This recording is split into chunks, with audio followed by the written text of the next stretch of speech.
Yeah, it's Big Mac Load School here again today, and welcome to another episode of Warhammer Thoughty. It's episode 14, I believe. So today's episode is all about working to a deadline, and at the moment I'm working on a piece of terrain for Nick's Terrain Square Corner Challenge, and I left that really late to start. So I started it with about 2 weeks of the challenge left. I think the challenge has run over about a 6-week period, something like that. So I could have had it all nicely finished by now, but I kept putting it off. So I'm in quite a short period now to get it built and finished. And when I say I started it with about 2 weeks left, basically I finally decided what I was going to do with about 2 weeks left. I basically started it this week, not realising how close the deadline was, despite the fact that in his videos and stuff, and on posts on Facebook, Nick does mention that the challenges run until the 18th of April, which is, today's the 16th, I believe, so it's 2 days away. So I've got 2 days to finish that, basically. I've cut the shapes out of the foam board that I need. I've got some polystyrene that I'm using as kind of a filler to strengthen the structure, and I've cut that out to shape and put it in position and everything, but there's still a lot of work to do. I've got to peel the paper off the foam board because it's like a photo mounting board that I'm using. Like, I'm recycling old ones from the shop I used to work in, and then I'll have to draw out, I'm doing like a brick structure, or like a big stone brick structure, so I'll have to draw out each individual stone, and then I'll have to seal it with PVA glue. Oh, I need to get a spray gun, actually, just remembered that. That'll make it a little bit easier for me. So seal it with PVA glue, and then put sand on it, attach it to the base, things like that. So there's a lot of work to be done on it. Now, the idea of working to a deadline, some people find really useful, because it's something that means they have to get, let's say, a miniature or a squad of miniatures painted for a tournament.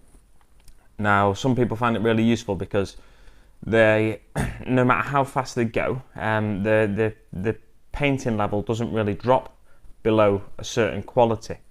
Whereas with myself, with painting miniatures, if I rush, my painting level, let's say here's your painting level, your acceptable painting level, or I guess there'd be no upper limit, but your acceptable painting level's here, and then for a tournament you have to be above this level. If I try to rush to paint some miniatures, my painting ability gets me somewhere in this middle range here, and then the upper range, it's it's amazing up here, and then I'm somewhere in the middle range here. And if I started rushing to paint some miniatures for a tournament, I'd drop way down below that level, because when I paint, I'm concentrating. I need to be in the mood to paint. I lose focus. I find it harder for my eyes to focus. I find it harder to keep my hands steady, and all sorts of things like that. So for me, in terms of miniatures, working to a deadline doesn't work. Now, when I was in school, doing coursework and stuff, or not necessarily doing coursework, sorry, but when I knew I had an exam the next day, what I used to do was I'd leave all the revision to the last minute, and then I'd just cram the night before, and I'd do all right in my exams. Where with coursework, if I had the deadline in the distance and I could start working on the coursework, back in, let's say the coursework was due in February, and I knew I had to start it in November, most people would start here and slowly pick away at it, add a little bit more to the coursework before they get to the deadline. But I wouldn't. I'd try and do the same thing I'd do with the exams, and I'd start it here. And I'd be like, rush, work, and I'd stay up late at night trying to do it and everything. And my end product was similar to my painting. It was just really low quality compared to what it could have been had I been able to focus and drive myself to get it done and work at it over time.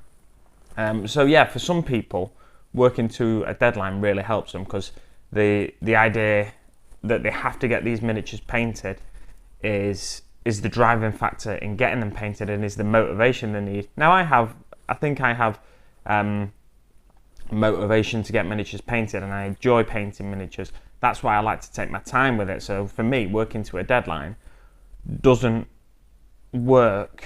I mean, it may work. I may get some paint on miniatures. You know, to some people's standards, it may work, but for me, it doesn't work, because I know I won't be happy with those painted miniatures at the end of it.